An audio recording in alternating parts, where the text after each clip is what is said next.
Chida nous a rejoint ce matin, comme tous les mardis matin et les jeudis après 8h20. Pour l'instant du coaching, bien sûr.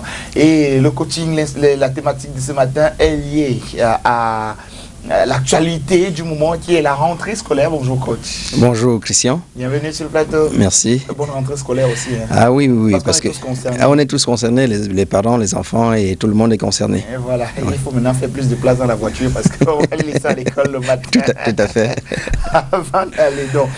On fonctionne à leur rythme désormais. Absolument. Mais il y a quand même quelque chose d'important à savoir parce que qui va à l'école est dit être jeune. Oui. Et dans ce pays, il y a un slogan qui dit que le jeune est le fer de lance de la nation. Oui. On le dit très souvent, coach. Oui, on le dit très souvent. La jeunesse, vous savez qui le dit, qui l'a instauré et puis oui. Que on a adopté. C'est celui-là qui est en tête. Donc, oui, le président de la République. Oui, la jeunesse, c'est le fer de lance de la nation. Et il n'a pas tort. La jeunesse est le véritable fer de lance de la nation. Bon, alors, fer de lance de la nation. On va comprendre ça maintenant en matière de transformation du jeune que nous sommes. Oui. Donc, coach, en ce moment de rentrée scolaire, c'est donc un dicton qui est de plus en plus d'actualité. Et comment procéder maintenant donc, à la transformation de ce jeune à devenir le fer de lance? Le fer de lance. Voilà. Le fer de lance. Oui, le fer de lance, très bien dit, parce que ça peut être de la nation. Oui. Et aujourd'hui, avec le monde qui est devenu un village planétaire, c'est le fer de lance du monde. Et les gens aiment beaucoup à dire que quel pays est-ce que nous allons laisser à nos enfants? Oui. Ou quel monde allons-nous laisser à nos enfants?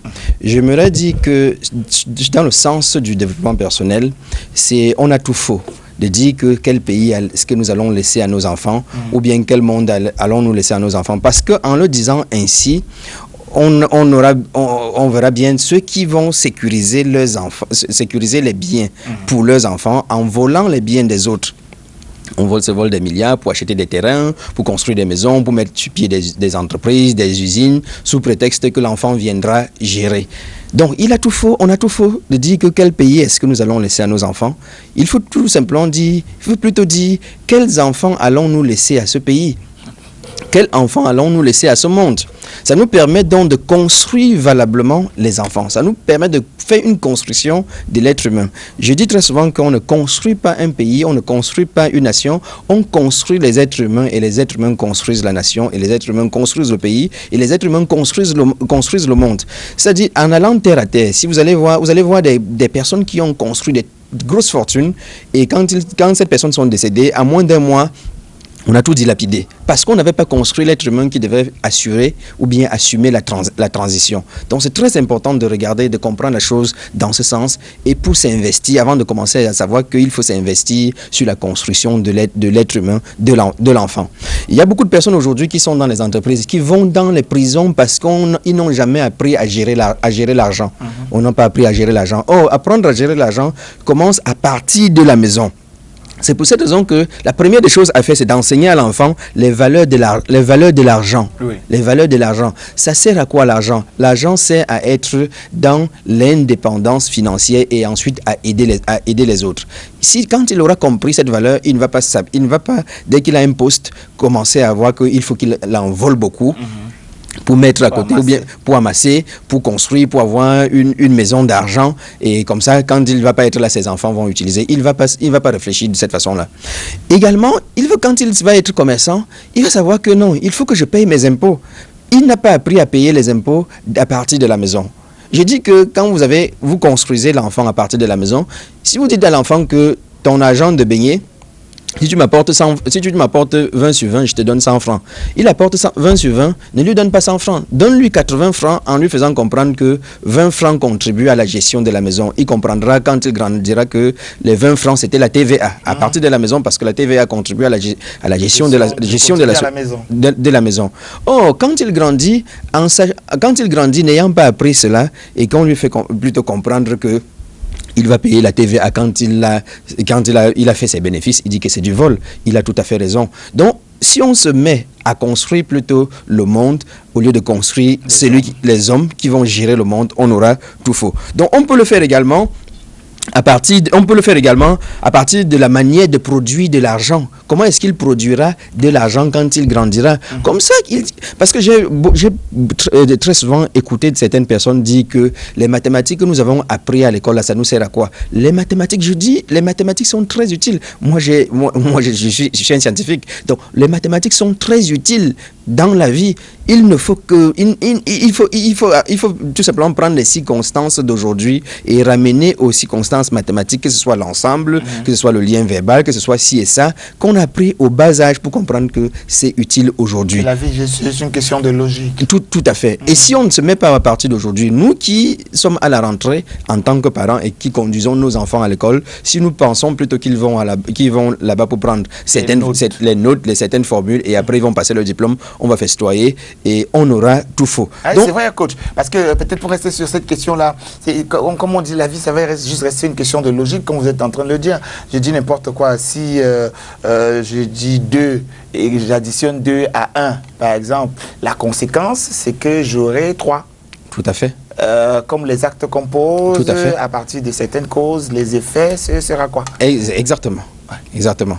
Donc voilà Christian. Donc c'est nous qui sommes responsables de cette construction des enfants. On peut également apporter, c'est là nous avons dit qu'ils sont le fer de lance de la nation. Nous devons avoir le moyen d'imparter dans le pouvoir de leur esprit, c'est-à-dire que sur le plan éducationnel, de donner une éducation intelligente. C'est vrai que beaucoup de personnes vont se poser la question, mais c'est quoi l'éducation intelligente? L'éducation intelligente, c'est d'avoir la capacité de consacrer le temps à votre enfant. C'est ça l'éducation intelligente. Avoir la capacité de consacrer du temps à votre enfant. Certains parents, à cette rentrée, gèrent leurs enfants au travers des finances, de l'argent qu'ils ont. Je donne de l'argent et puis je t'ai pas acheté les cahiers, je t'ai pas acheté tes stylos, tu n'as pas eu de l'argent de baigner, tu veux encore quoi? Non, ça ne suffit pas. Ça ne suffit pas. Consacrer du temps à ton enfant. Venir prendre même son exercice, même si tu ne sais pas, le faire, essayer quand même de regarder, même si c'est en anglais et que tu n'es que francophone, essayer quand même de regarder, même si tu es francophone et même si tu es anglophone et que c'est en français, essayer quand même de regarder. L'enfant aura comme impression qu'il a de l'assistance. Et ça, c'est vrai. Il aura comme impression qu'il est soutenu. Voilà. Donc, il faut savoir parler et écouter l'enfant. Parler et écouter. Quand vous ne parlez pas à l'enfant, quand vous n'écoutez pas l'enfant s'écarte de l'affirmation de soi. Or, vous savez qu'il y a vous à la maison et il y a les enseignants à l'école, mais entre vous et les enseignants, il y a les camarades. Oui. Il y a les camarades qui vont impacter sur l'enfant. Donc, si vous apprenez à l'enfant qu'il ne faut jamais qu'il parle à la maison, avec les enfants également, il va passer à la brimade, on va lui apprendre à fumer, à s'injecter, à faire ci et ça. Il ne va jamais refuser parce que il ne peut pas, son mot ne compte pas, sa parole ne compte pas. À l'école également, quand on posera la question en classe, même s'il sait, il ne pourra pas donner la réponse parce qu'il sait qu'on ne lève jamais la main, on parle jamais quand l'aîné est en train de parler. Donc c'est très important de pouvoir donner cette éducation intelligente à l'enfant et être patient, donner des conseils au lieu de donner des ordres à l'enfant. Et voilà un peu ce que je dirais pour que les parents puissent s'approprier cette construction de l'être humain au lieu de la construction de ce que les êtres humains vont hériter demain.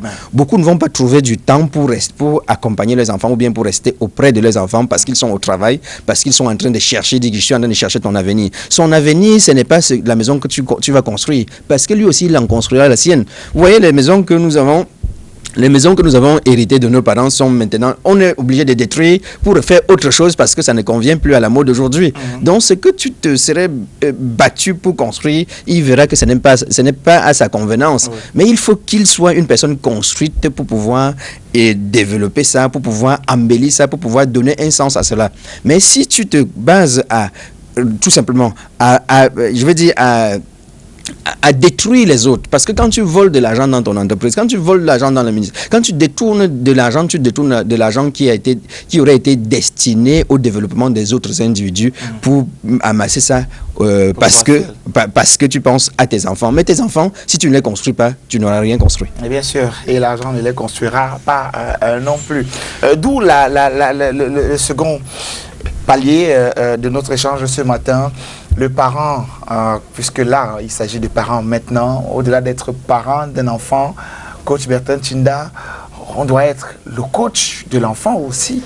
Absolument. C'est par là où nous voulons arriver. Nous devons être les coachs. En fait, ce que je demande, c'est que nous soyons les coachs. En fait, nous sommes des coachs des enfants. Si un enfant est venu sur la terre par nous, ça veut dire que Dieu nous a donné le devoir de l'accompagner à la réalisation de sa mission de vie. C'est ça notre devoir auprès de l'enfant. Sinon, l'enfant ne viendrait pas par nous. Est-ce que nous choisissons l'enfant qui vient chez nous? Non. Pas du tout. Nous ne choisissons pas l'enfant qui vient chez nous.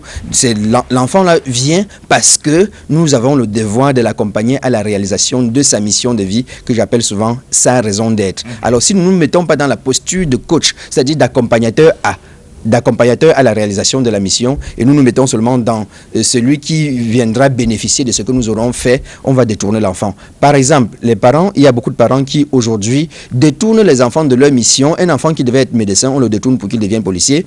Un enfant qui devait être mécanicien, on le détourne pour qu'il devienne médecin. Vous voyez que on a des conséquences, par exemple, sur les plateaux techniques. On a les conséquences sur les voitures sur les voitures qui vont causer des accidents parce que ce n'était pas sa mission, parce que le parent avait cru que non, l'enfant doit faire, comme je suis mécanicien, l'enfant doit aussi être mécanicien. Comme je suis enseignant, l'enfant doit être aussi enseignant. Comme je suis médecin, rêvé d'être médecin, je n'ai pas pu. L'enfant doit l'être. Il doit pouvoir l'être. Non, nous devons être attentifs aux besoins de l'enfant. C'est pour cette raison que j'ai dit en première partie que nous devons écouter l'enfant. Nous devons échanger avec l'enfant. Nous devons observer l'enfant. Nous devons travailler bien sûr sur les leviers organisationnels, c'est-à-dire dire à l'enfant que tu dois faire ci, ça, comme ceci. Tu dois te laver à tel moment, tu dois faire telle chose, tu dois faire telle autre chose. Mais nous devons également appuyer sur le levier relationnel. Le levier relationnel, c'est d'écouter l'enfant, c'est de comprendre l'enfant, c'est d'être attentif à son ressenti. Ouais. Être attentif à ce qu'il développe le mieux comme intelligence. Parce que l'enfant a une intelligence spéciale. L'enfant a une intelligence spéciale parce qu'il y a plusieurs formes d'intelligence. Il a une intelligence spéciale à laquelle nous devons être attentifs afin de pousser à son orientation. Donc, parce que l'enfant se construit, il construit ce qu'on appelle son imago, et pour savoir, pour comprendre son imago, on doit pouvoir converser avec lui, on doit pouvoir échanger avec lui, on doit pouvoir le connaître, on doit pouvoir le comprendre, on doit pouvoir lui enseigner un certain nombre de valeurs, et c'est dans ces valeurs qu'il va tirer ceux dans lesquels il est plus apte, il est plus efficace pour pouvoir avancer. Et il faut être patient. Vraiment être patient avec l'enfant, comme les maîtresses de la maternelle, de la CIL sont patients. Je me souviens quand j'étais à l'école, je suis pas allé à la maternelle, je suis passé par la CIL et je connaissais aucun mot du français. Je ne parlais qu'à ma langue maternelle. Donc j'imagine comment est-ce que la maîtresse se sentait, comment est-ce qu'elle a pu transformer un enfant qui ne comprend aucun mot en français et qui ne comprenait qu'en sa langue et qu'elle-même ne comprenait pas ma langue, comment est-ce qu'elle a pu le faire? Donc, nous, parents, nous devons être capables d'accompagner les enfants de cette façon en étant patients. Et si on est patient, on doit pouvoir leur faire découvrir un certain nombre de choses. Mais si nous transformons tout en termes d'argent, pour acheter notre présence, pour acheter notre patience, pour acheter notre amour, pour acheter notre entretien à l'endroit de l'enfant. Si nous utilisons notre pouvoir parce que nous allons gronder, il va se taire. Parce que nous allons gronder, il va nous écouter. Parce que nous allons gronder, il ne va pas faire telle autre chose. On aura tué le génie de l'enfant. Et on aura plutôt que nos yeux quand l'enfant grandira pour pleurer. Pour pleurer, oui. Comme certains parents disent, je lui ai tout donné. Oui. Voilà, j'ai tout fait pour cet enfant. Il est comme ça. Il est devenu comme ça. Alors, justement, qu'est-ce que vous n'avez pas fait? Il a raison. Il a raison. C'est ce que vous n'avez pas fait que vous auriez dû faire. C'est-à-dire les laisser à exprimer ses intelligences, peut-être dans la canalisation, comme vous l'avez dit. Aller à la découverte de ses intelligences. Oui. Parce que je vous écoutais il y a un instant, il y a plusieurs formes d'intelligence que l'enfant développe en majorité, donc comme ça de façon saccadée quand il est plus petit. Oui. Et en grandissant, donc, il tirera le meilleur profit de ses intelligences et pour pouvoir s'exprimer lui-même demain. Alors justement, parlons de ces intelligences et de leurs formes. Comment les reconnaître? Combien de formes y en a-t-il? Oui, il y a environ 8 formes d'intelligence. C'est pour cette raison que les enfants à l'école ne vont pas être efficaces de la même façon. Il y en a qui vont être efficaces juste en termes de relations humaines. Il y en a qui vont être efficaces juste en termes d'appréhension. Ils appréhendent rapidement, ils retiennent rapidement. Il y a d'autres qui vont prendre du temps pour le faire. Il y en a qui vont plutôt être en train de façonner. C'est pour cette raison que ceux qui sont dans le secteur anglophone, ils ont compris franchement ces choses très tôt. L'approche très tôt. Et puis, ils s'accompagnent très bien. J'admire beaucoup le système anglophone. Et je veux dire que c'est d'ailleurs pour cette raison que tous mes enfants sont, mis à part l'aîné, on virait en fait, ils sont allés dans le secteur anglophone qui est très attentif. Non, sont très attentifs à l'école et moi aussi à la maison. Et moi aussi à la maison, je concours également à la consolidation de ces acquis des enfants. Tu as demandé tout à l'heure combien de formes d'intelligence il y en a, parce qu'il y a beaucoup de choses que les parents font et beaucoup de choses que les parents ne font pas. Oh, ce qu'ils ne font pas, c'est ce qu'il fallait faire, et ce qu'ils ont fait, c'est ce qu'il ne fallait pas, c'est ce qu'il ne fallait pas beaucoup faire. Donc, dans ces formes d'intelligence, il y a l'intelligence logico-mathématique. Vous avez des enfants qui sont nuls en mathématiques, qui sont nuls, qui ne retiennent pas facilement. N'en faites pas un problème. Observez l'enfant, regardez. Oui, s'il ne retient pas rapidement et que vous essayez de pousser, il n'arrive pas à retenir rapidement, il n'arrive pas à être bon en mathématiques et tout ça, ce n'est pas un problème, il peut être bon ailleurs. Il y en a qui sont bons plutôt en langue, c'est-à-dire qu'il a la capacité, il te construit des très très belles phrases. Il aligne ci et ça, mais jamais il n'est efficace en mathématiques et autres. Il a développé cette intelligence qu'on appelle l'intelligence linguistique et il faut l'encourager dans ça. Je me souviens toujours bien, j'ai en présence de l'esprit mon ami Cyril Bochiko, qui a été orienté en électronique. On a grandi. Ben, à l'école, le gars, il était capable de vous rassembler pendant 2 heures. Vous loupez même les cours pendant 2 heures pour vous conter parce qu'il vous parle. Et ça, il a développé l'intelligence linguistique. Et bien qu'il ait été orienté ailleurs, c'est-à-dire en électronique, il est rentré dans cette intelligence-là. C'est une grâce peut-être, mais nous, en tant que parents, nous devons accompagner les enfants à découvrir cela le plus tôt possible. Parce qu'il gagne son argent avec son intelligence linguistique. Et son intelligence linguistique, il y a ceux-là qui sont capables d'aligner, de construire de très belles phrases pour